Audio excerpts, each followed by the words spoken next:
할렐루야.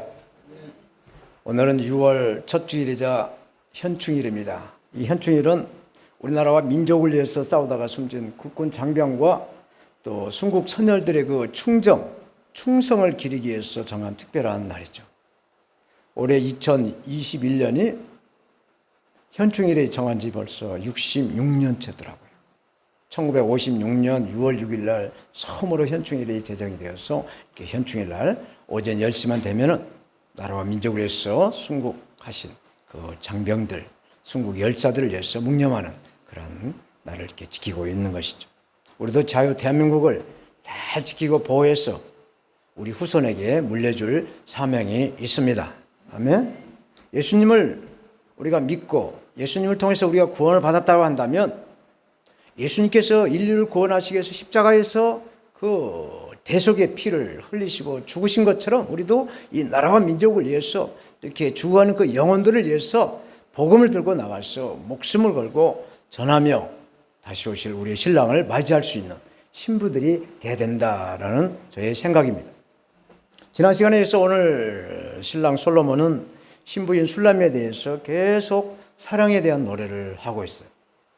지금까지 신부는 그 믿음을 지키느라고 가족들로부터 따돌림을 당했어. 또 포도원에 꽃이 피면 또 작은 여우가 포도원을 망칠 것, 그러한 그 포도원을 지키는 데 애를 쓰고 있는 그러한 그 포도원 지기에서 이제는 솔로몬 왕에게 사랑을 받는 왕비로 고생 끝, 행복 시작이다 라는 신랑의 노래를 지금 부르고 있어요. 그리스도를 상징한 이 솔로몬은 신방에 있는 신부 술람에게 내 사랑 너는 참 어여쁘고 어여쁘다 감탄을 해요. 신랑이 신부에게 아주 감탄한 거예요. 어여쁘고 한 번 어여쁜 게 아니라 또 어여쁘다라고 이렇게 감탄한 거죠. 산골에서 양을 치고 이렇게 포도원을 돌보느라고 얼굴은 새까맣게 걸려서 볼품이 없었어요. 그러나 신부 술람이는 솔로몬을 만나면서부터 그의 인생이 바뀌기 시작한 거예요. 이렇게 그리스도인은 그리스도를 만나면 예수 믿는 하나님의 자녀들은 예수님을 만나게 되면 얼굴이 좋아지고 또 당당해졌어. 이 술람이 여인처럼 누구를 만나도 자신감이 넘쳐나는 그런 하나님의 자녀, 하나님의 사람이 될 줄로 믿습니다. 그래서 오늘 밤이라도 우리에게 정말 죽음이 임한다고 했을 때 천국에서 다시 눈을 떴어. 우리 신랑이 예수님을 만난다라는 그런 믿음으로 오늘 이 순간순간을 믿음으로 살아가야 될 것입니다. 지난 시간에 솔로몬은 신부인 그 술람의 몸에 대해서 찬양을 했어. 첫째로 내 너울 속에 있는 내 눈이 비둘기 같다. 그 신부의 그 순결함을 신랑은 노래를 하고 있었죠. 또 머리털은 길라 산기슭에 누운 무리 염소 같다. 염소떼들의 그 까만 그 털같이 바람에 흩날리는 것처럼 이 술람이 여인의 그 긴 머리카락을 찬양을 하고 있었죠. 또 이는 목욕장에서 나온 털깎인 암양고 쌍텔 낳은 양 같다. 이 신부의 이 치아가 골고루 아주 균형 있게 잘 이렇게 하나도 빠짐없이 이렇게 잘 이렇게 박혀 있는 것을 신랑은 신부의 그 이에 대해서도 찬양을 해주고 있어요. 또 네 입술은 홍색실 같고 이 홍색실 같다. 아주 젊음, 이렇게 막 화색이 좋은 그 얼굴색이 좋은 신부의 그 모습을 노래하고 내 뺨은 성묘한 조각 같다. 수줍음에 얼굴이 붉어진 것을 또 노래하고 있고 내 목은 무기를 두려고 건축한 다윗의 망대, 용사의 모든 방패가 달린 망대 같다. 이 신부의 위엄과 우함이 같이 이렇게 교차하고 있는 모습을 노래하고 있고 마지막으로 내 두 유방은 백합화가 핀 들판에서 풀을 뜯는 두 마리의 노루새끼 같다. 풍성한 그 생명력을 가지고 있다는 것을 신랑은 신부에게 이렇게 사랑의 노래로 부르고 있습니다. 이렇게 그리스도인에게는 그리스도를 믿는 순결함과 결단력, 또 겸손함과 담대한 이 강단이 있어야 될 줄로 믿습니다. 오늘 본문에도 계속해서 신랑은 신부 술람에 대해서 아름다운 모습에 대한 노래를 하고 있어요. 본문에서 말씀하는 오 나의 누이 나의 신부야 라는 제목으로 아가서에서 말씀한 그리스도 예수를 증거하겠습니다. 첫째로 나의 누이 나의 신부야 네가 내 마음을 빼앗았다 라고 말씀하셨습니다. 6절 날이 기울고 그림자가 갈 때에 내가 모략산과 유양의 작은 산으로 가리라. 이 말씀은 날이 기울고 그림자가 갈 때, 문자적으로 해석할 때, 이제 신랑 신부의 그 첫날 밤이 이제 다 지나가고 있다라는 뜻으로 해석할 수가 있어요.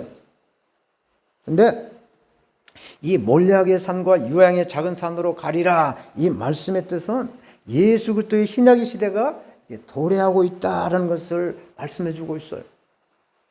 이 아가서 3장 6절에 몰약과 유황으로 신부 단장을 한다라고 말씀하는데, 이 몰약은 뭔가 나무의 그 껍질을 벗겨서 소나무의 그 송진이 흘러나온 것처럼, 고무나무에서 고무가 나오는 것처럼 나무의 그 몰약나무의 그 나무의 껍질을 벗겨서 그 채취한 천연 고무 같은 그 방향제가 몰약이라는 거예요.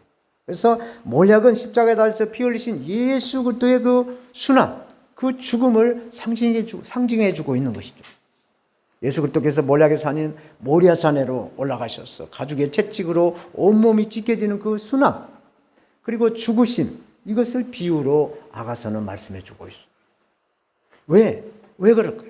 그리스도의 신부인 저와 여러분들을 사랑하시기 때문에 이러한 사랑을 신랑 솔로몬은 신부 술람에게 이렇게, 신랑 솔로몬은 신부 술람에게 이렇게 사랑해주고 있다, 사랑한다라는 것을 고백하고 있는 말씀이에요.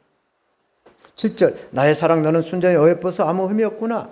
1장 15절에 내 사랑아 너는 어여쁘고 어여쁘다, 이 말씀을 확인을 하듯이 전혀 흠잡을 데가 없다라고 신랑은 신부에 대한 노래를 하고 있어요.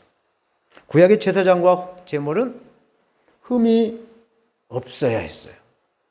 제물 가운데 흠이 있는 것들은 제물로 쓸 수가 없었고, 제사장도 전혀 흠결상이 없어야 제사를 드릴 수 있는, 집행할 수 있는 제사장이 되었다는 얘기입니다.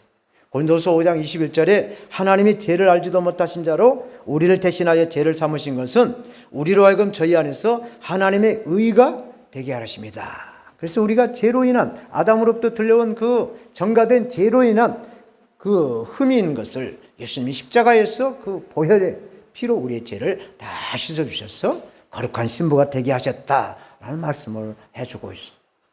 아담부터 들어온 이 죄로 인해서 하나님과 사람과의 관계가 막혔죠. 벽이 생겼어요. 그래서 하나님은 독생자 예수님을 사람에게 보내서 화해시킬 목적으로 십자가에 달려 죽게 하셨어요. 그래서 그 십자가를 바라보는 자들은 하나님의 의로운 자녀로, 구원받는 하나님의 자녀로 그리스도의 신부가 되게 하신 하나님의 은혜가 있다라는 말씀을 하시는 거예요. 8절 나의 신부야 너는 레바논에서부터 나와 함께하고 레바논에서부터 나와 함께 가자. 이 말씀이 그 말씀이 같은데, 이게 무슨 말씀이냐? 신부 너는 이제 그 포도원의 그 고향을 떠나서 나와 함께 예루살렘을 가자라는 말씀이에요. 고향을 잊어버리고 나와 함께 예루살렘 궁으로 들어가자라고 말을 하고 있는 것이죠. 아마나와 스닐과 헤르몬 꼭대기에서 사자굴과 표범산에서 내려다봐라. 개역개정장에는 내려오너라 말씀하고 있어요. 이 말씀이 무슨 말씀인가? 아마나라는 뜻은 계속 끊임없이 흘러가는 강의 그 이름이에요. 강 이름이 아마나라는 것이에요. 그래서 이 스닐이라는 이 말씀은 신산이라는 뜻을 가지고 있어요. 그래서 우리나라의 백두산이 가장 높은 것처럼 이스라엘 지역에서 가장 높은 헐몬산이 2,900m 가까이 돼서 연중으로 하얀 그 만년설이 있다는 거예요. 그래서 그 헐몬산을 다른 이름으로 스닐이라고 불렀다는 거예요. 그 만년설의 그 눈 녹음물이 계속 흘러서 그 물이 갈릴리 바다를 채우고 그 갈릴리에서 다시 요단강을 거쳐서 사해로 들어가는 것이 그렇게 되는 것이죠. 헐몬산 꼭대기에 사자굴과 표범산을 내려다보아라. 이 비유의 말씀은 그 헐몬산 밑에 지역에 살아가는 사람들 가운데 아주 그 악당들이 살고 있었다라고 그래요. 그래서 이 모략의 산이라고 불리는 이 모리아산으로 올라가려고 한다면, 모리아산으로 올라가려고 하는 성도라고 한다면 세상에 죄를 버려야 된다, 회개를 해야 된다라는 말씀을 하고 있어요. 사랑하는 여러분, 오늘 아가서 본문 4장 6절에서 8절 이 말씀은 솔로몬이 술람 여인에게 그의 고향과 부모를 떠나서 자기와 함께 가자라는 얘기죠. 솔로몬 궁으로 가자는 얘기예요. 그런데 이 말씀의 뜻이 무엇인가? 그리스도의 신부가 된 이 성도는 자기의 가족, 자기의 친척 이것을 내려놓고 먼저 그리스도를 받아들이고 그리스도를 사랑해야 된다라는 말씀을 하고 있어요. 하나님께서 아브라함 택해서 부르시죠. 창세기 12장 1절 여호와께서 아브라함에 이르시되 너는 너의 본토 친척 아비 집을 떠나 내가 네게 지시한 곳으로 가라 말씀하시죠. 그래서 아브라함은 우리 친척 우리 고향 나 떠날 수 없다라고 하지 않고 순종을 해서 하나님 지시한 땅으로 갔죠. 이게 순종이죠. 또 예수님도 이렇게 말씀하세요. 마태복음 19장 29절에 내 이름을 위하여 집이나 형제나 자매나 부모나 자식이나 전토를 벌인 자마다 여러 배로 받고 영생을 상속하리라 말씀을 하세요. 그러니까 그리스도의 신부인 성도는 신랑이신 그리스도 예수를 먼저 사랑을 해야 된다라는 말씀이세요. 요한일서 4장 10절 이하에 사랑은 여기 있으니 우리가 하나님을 사랑하는 것이 아니요 오직 하나님이 우리를 사랑하사 우리 죄를 위하여 화목제로 아들을 보내셨음이니라. 사랑하는 자들아 하나님이 이같이 우리를 사랑하셨은지 우리도 서로 사랑하는 것이 마땅하다라는 것이죠. 우리가 하나님을 사랑하는 것이 아주 마땅하다는 얘기죠. 왜? 하나님 우리를 먼저 사랑하셨고 우리를 구원시키기 위해서 예수님을 주기까지 사랑하셨기 때문에 우리는 그 사랑을 마땅하게 해야 된다라고 사도 요한은 말씀해 주고 있어요. 혈육의 가족의 사랑, 우리 가족, 친척, 자녀들 이런 사랑이 아니라 그리스도를 사랑한다는 것, 또 우리 이웃을 사랑한다는 것은 우리 힘으로 안 돼요.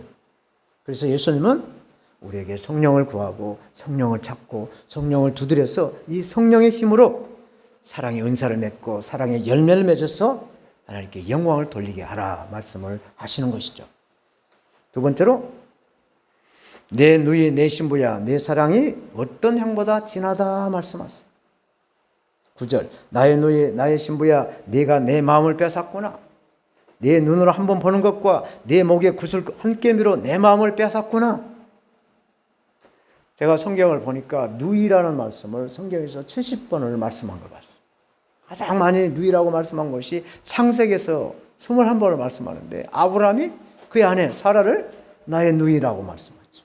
또 그의 아들 이삭도 그의 아내 리브가에게 나의 누이라고 말하고 있고 오늘 본문에서도 이 솔로몬이 그 신부인 술람에게 나의 누이다라고 부르고 있어. 이것은 이 솔로몬 왕이 신부인 술람에게 애칭하는 그러한 비유로 보여집니다. 그런데 이 그리스도로 상징하는 이 솔로몬 왕이 교회를 누이라고 말한 그 이유가 있어요.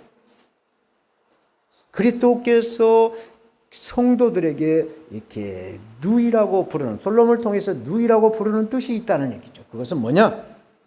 그리스도께서 우리와 함께 혈육을 받은 것이다 라는 것이죠. 혈육의 관계가 있다는 얘기예요. 히브리서 2장 11절 거룩하게 하시는 자와 거룩하게 함을 입은 자들이 다 하나에서 난지라. 그러므로 형제라 부르시기를 부끄러워 아니한다. 하나님께서 우리와 그리스도를 함께 한 하나님 안에서 나왔기 때문에 서로 부끄러움 없이 하나가 되게 하신 것이기 때문에 우리는 형제 자매라는 얘기. 두 번째로 그리스도의 아버지 하나님이 우리들의 아버지 하나님이라는 것이죠. 그래서 우리가 하나님의 자녀가 되고 예수님의 아버지가 우리 아버지가 되기 때문에 우리가 주 안에서 형제 자매가 된다라는 것이죠. 세 번째로 그리스도의 신부인 성도는 하나님의 뜻대로 행한 자들이기 때문이라는 것이죠. 예수님 마태복음 12장 50절에 누구든지 하늘에 계신 내 아버지의 뜻대로 행하는 자가 내 형제요 자매요 모친이다. 그러므로 우리는 그리스도 안에 있는 예수 안에 있는 우리 모두는 형제요 자매인 줄로 믿습니다. 이렇게 신랑이 신부를 누이라고 표현한 말씀은 정신적인 것 또 육체적인 것이 결합이 돼서 하나로 통화된 이 영적인 것을 의미해주고 있는 말씀이에요. 내 눈으로 한 번 보는 것과 내 목에 구슬 한 깨미로 내 마음을 뺏었다. 이 말씀의 의미가 뭘까요? 한 번 눈으로 본 것과 내 목에 구슬 한 깨미로 내 마음을 완전히 홀딱 뺏어갔다라는 얘기죠. 그 의미가 뭔가? 술람의 그 순결한 믿음, 또 결기 있는 목, 겸손할 때와 담대할 때를 분별하는 그 술람의 그 여인의 그 마음, 그 믿음을 보고 이 솔로몬 왕은 마음이 홀딱 뺏겠다라고 말하고 있는 것이죠. 이렇게 우리가 바라보고 있는 것이 지금 현재 어디다가 중심을 두고 있는가? 세상적인가? 아니면은 믿음으로 바라보는 하늘의 표대인가? 이것을 우리 주님은 우리의 마음을 보신 줄로 믿습니다. 히브리서 11장 6절에 믿음이 없이는 기쁘시게 못하나니 하나님께 나가는 자는 반드시 그가 계신 것과 또한 그가 자기를 찾는 자들에게 상 주시는 이심을 믿어야 한다라고 말씀하셨어요. 10절 내 사랑은 포도주보다 진하고 내 기름의 향기는 각양 향품보다 승하구나. 이 말씀은 그리스도의 신부들이 성령의 충만함을 기름의 향으로 비유를 해주고 있어요. 우리도 이렇게 성령이 충만해서 정말 성령의 놀라운 그 은혜로 하나님 앞에 영광을 돌려야 될 것이. 특별히 개개인에 임하는 이 말씀, 로고스, 보편적인 이 로고스의 말씀에서 특별히 나에게만 다가오는 레마의 말씀으로 채워지는 그 성령의 인도함이 있다라는 비유의 말씀을 해주고 있어.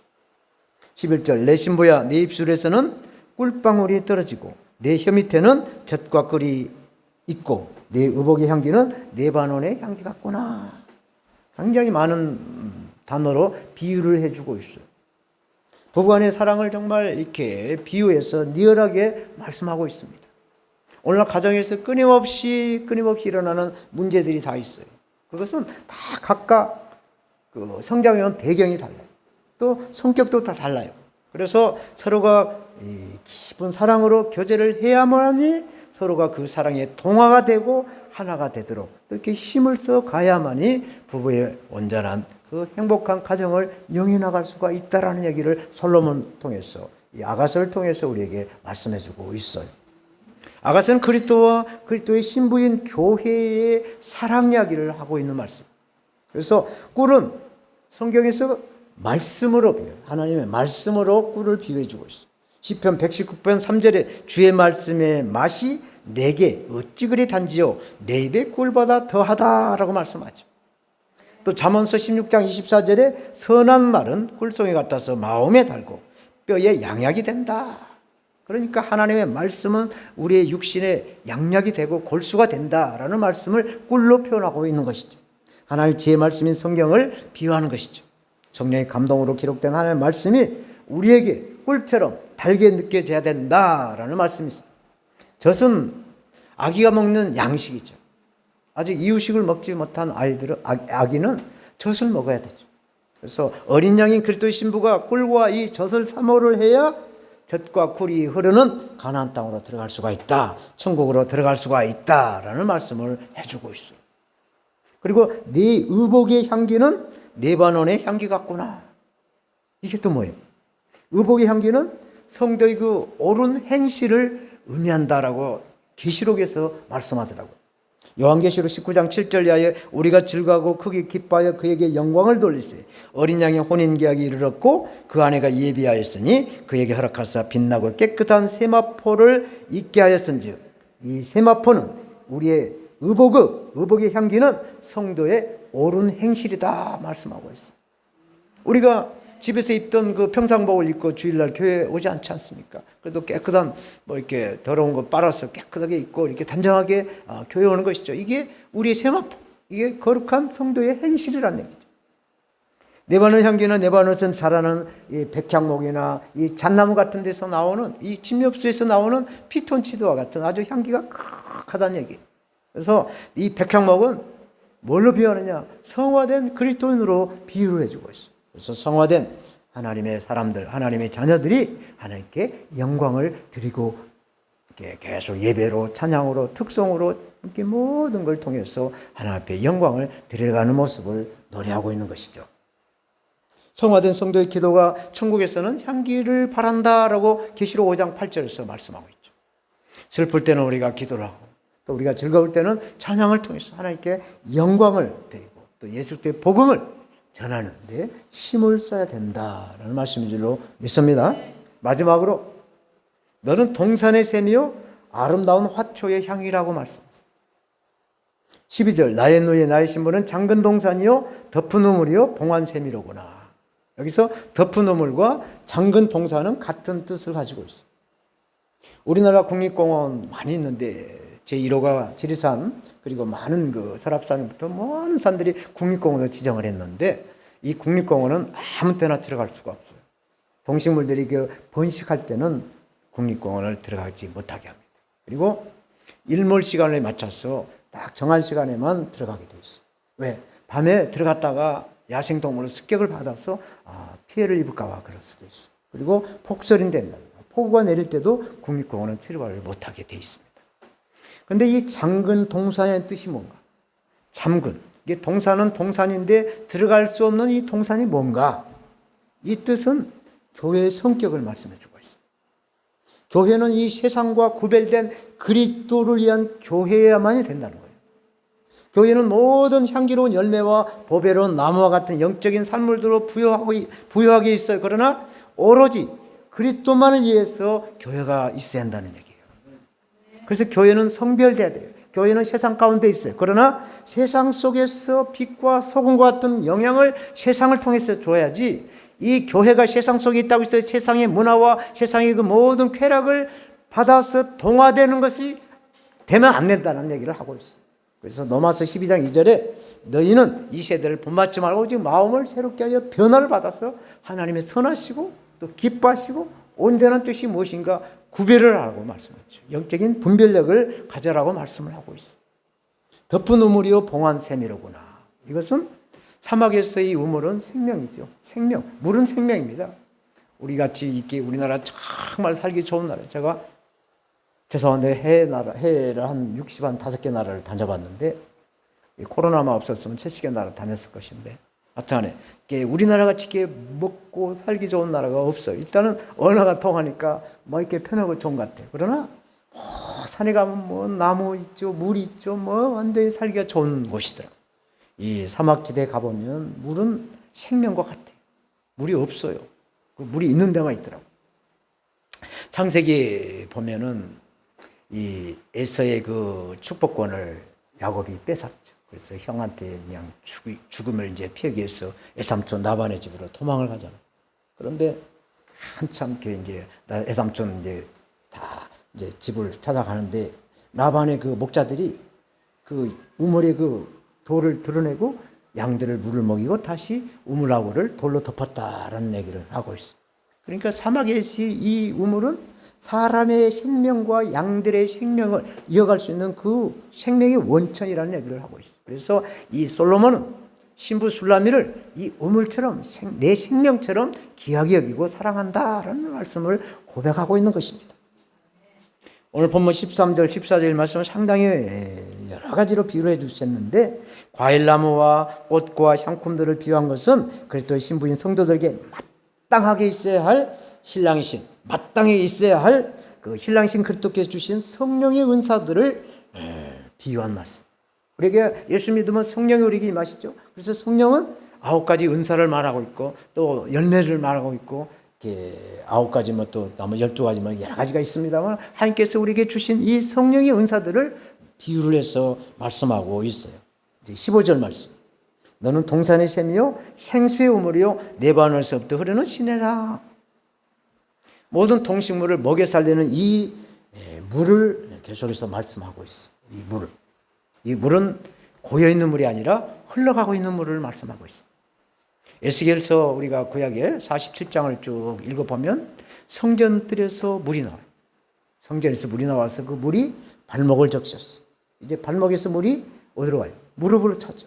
또 무릎에서 이제 허리에서 다시 가슴으로. 그래서 그 물이 사람의 힘으로 건널 수 없는 강이 되었다라고 했죠. 그래서 이 강물이 흘러서 강 좌우에 있는 모든 과일나무가 때마다 열려서 그 과일이 많은 사람들을 먹여 살리고 이 강물이 다시 바다로 들어갔어. 바다도 다시 소성함을 입고 그리고 그 바다에서 고기를 잡는 어부들도 먹고 살고 그 모든 그 물로 인해서 소산물을 먹는 자마다 살아간다라고 에스겔 47장은 말씀하고 있어요. 이와 같이 그리스도의 신부인 교회는 이 성도는 생수의 강인 예수 그리스도의 복음을 먹어야 그래서 성령의 충만함으로 예수 그리스도의 복음을 증거해야 한다라는 말씀을 아가서를 통해서 우리에게 말씀하고 있어요. 이 물이 굉장히 중요한 것이죠. 생수의 우물, 동산의 샘 이게 우리가 하나님의 말씀의 복의 근원이 이 말씀을 통해서 복을 전해줄 수 있는 복음의 증거자를 우리가 삼아야 되는데, 생수의 강이라고 하는 성령을 상징해서 이 성령으로 복음을 전해야 된다는 말씀을 하고 있어요. 요한복음 7장 37절 이하에 명절 끝날 그 큰 날에 예수께서 이쳐 가라사대 누구든지 목마르거든 내게로 와서 마시라. 나를 믿는 자는 성경에서 이런 것 같이 그 배에서 생수의 강이 흘러나리라 하시니 이는 그를 믿는 자의 받을 성령을 가리켜 말씀하신다 말씀하고 있어요. 우리가 예수를 믿음으로 우리가 구원을 받으면서 우리 안에 임마누엘 성령님이 우리 속에서 역사하셔서 세상 것과 하나님의 것을 구별할 수 있도록 발걸음을 인도하시고 우리의 생각을 인도해 주시는 하나님이시다라는 것을 말씀하는 거예요. 16절 말씀, 북풍아 일어나라, 남풍아 오라, 나의 동산에 불어서 향기를 날리라. 나의 사랑하는 자가 그 동산에 들어가서 그 아름다운 실과 먹기를 원한다 말씀하시고, 지금까지 솔로몬 왕이 신부를 향해서 노래를 이렇게 막 찬양을 해왔는데, 오늘 본문 16절은 그 노래를 받은 술람미 신부가 신랑을 위해서 화답하는 노래를 하고 있어요. 이 말씀은 신부가 신랑을 위해서 부르는 노래. 북풍은 구름을 몰아내고 맑은 하늘이 드러나게 말하는 거죠. 북풍은 찬바람이에요. 그래서 찬바람에 구름을 싹 밀어낸다는 얘기예요. 그리고 남풍은 따뜻한 기후로 만들어서 모든 실과를 익어가게 하는 바람이에요. 그래서 이 바람을 영적으로 해석하면 성령의 바람이라고 우리가 해석할 수가 있어요. 그래서 이 공개되지 않는 이 창근 동산 안에서 신랑에게만 오로지 개방하는 그 술람미의 몸이, 술람미의 그 모든 몸의 동산이 솔로몬의 동산이 되기를 원한다라는 신부의 고백의 노래예요. 로마서 14장 8절 우리가 살아도 주를 위하여 살고 또 죽어도 주를 위하여 죽나니 그러므로 사나 죽으나 우리는 주의 것이다 말씀하잖아요. 그래서 우리는 그리스도의 신부, 우리는 신랑이신 그리스도께 모든 것을 드리는 헌신의 삶을 살아야 될 줄로 믿습니다. 이제 말씀을 맺겠어요. 여자가 태어나서 가장 예쁠 때가 언제일까요? 결혼식. 결혼식 할 때 신부가 되는 날이라고 말합니다. 웨딩드레스가 예쁜 것도 있지만은 신랑에게 아주 폭포수처럼 뜨거운 사랑을 받기 때문에 예쁘다라는 것이죠.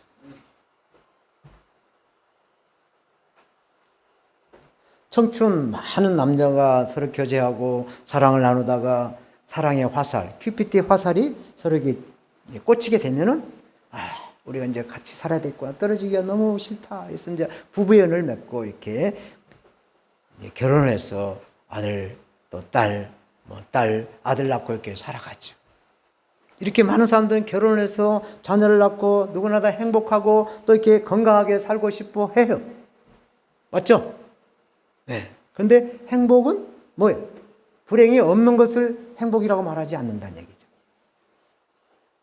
꺼버렸어요. 네. 행복은 불행이 없는 것이 행복이라는 것이 아니란 얘기예요. 사람은 누구나 다 행복해질 수도 있고 또 불행해질 수도 있는 거예요. 양면이에요. 동전의 양면이라고. 그래서 행복은 이 불행을 행복한 삶으로 취급할 수 있는 능력이 있어야 행복을 누린다는 얘기죠. 저는 간혹 시내 버스를 타고 이렇게 분당에서 여기 교회로 오는데 똑같은 버스예요. 똑같은 버스인데 이 운전자의 그 운전 습관에 따라서 이렇게 승차감이 다르게 느껴져요. 급 출발하고 급 정차하면은 막 얼마나 힘든지 몰라요. 힘들어요. 천천히 출발하고 천천히 스탑하면은 승차감이 좋은 것이죠. 그게 바로 원리. 사람들은 지천에 널려있는 세이크로바는 그냥 본동만동하는 거죠. 이게 꽃말이 행복이라는 거죠. 세이크로바가. 그러나 귀한 그 네이크로바의 행운만 바라보면서 찾아가기 때문에 행복을 놓치고 이렇게 그러한 힘든 삶을 살아간다라고 말할 수도 있어요. 그래서 행복은 우리의 마음먹기에 달려있다. 초가 잠깐 쓰러져가는 그 집에서도 마음이 편안하면 천국이 내 마음에 있는 것이죠. 이게 행복인 것입니다. 오늘 본문의 신랑 솔로몬은 신부인 술람미의 그 아름다움에 노래를 하자 이 신부가 화답하는 것이 극치를 이루고 있어요. 정말 어떻게 그렇게 쭉 길게 신부에 대한 찬양하니까 한 구절로 이렇게 어떻게 이렇게 안성맞춤에 딱 한 구절로 이렇게 신랑을 매료시키는 그 말씀을 찬양으로 이렇게 하는지 모르겠어. 북풍아 일어나라, 남풍아 오라. 북풍한설 겨울이 지나가기를 바란다. 봄이 오는 남풍을 바란다. 그래서 불행은 지나가고 행복이 오기를 바란다라는 신부의 노래. 이것을 뒤집어서 우리가 생각할 때 우리의 삶 속에서 지구촌에 임한 모든 이 사람들에게 임한 이 코로나 바이러스는 이제 사라져버리고 자유롭게 왕래해서 예배도 하고 전도도 하고 선교도 하고 이렇게 말이야 하나님께 자유롭게 이렇게 사람들 모셔다가 예배드렸어요. 예배당을 꽉꽉 채워서 하나님께 영광 드리고 싶은데 예배당이 몇 명 이상 안 된다 뭐 이렇게 해놓은 규제가 되니까 이게 자유롭지 못하는 것이 있어요. 그래서 이 술람이 이 신부를 통해서 이 북풍한설은 빨리 가고 남풍이 오기를 바라는 이 찬양이 우리에게 임해야 될 줄로 믿습니다. 그래서 우리가 다 그리스도의 신부로서 신부단장하는 그러한 모습이 되어야 될 것입니다. 끝까지 그날이 코로나 바이러스가 언제까지 끝날지 모르지만 올 한해는 끝날 것이다 라는 믿음을 가지고 한 걸음 한 걸음 스텝 바이 스텝 한 걸음 한 걸음 등과 또 기름을 준비해서 슬기로운 그러한 처녀처럼 신부처럼 주님을 맞이하는 거룩한 신부가 되어야 될 줄로 믿습니다. 아멘. 기도하겠습니다.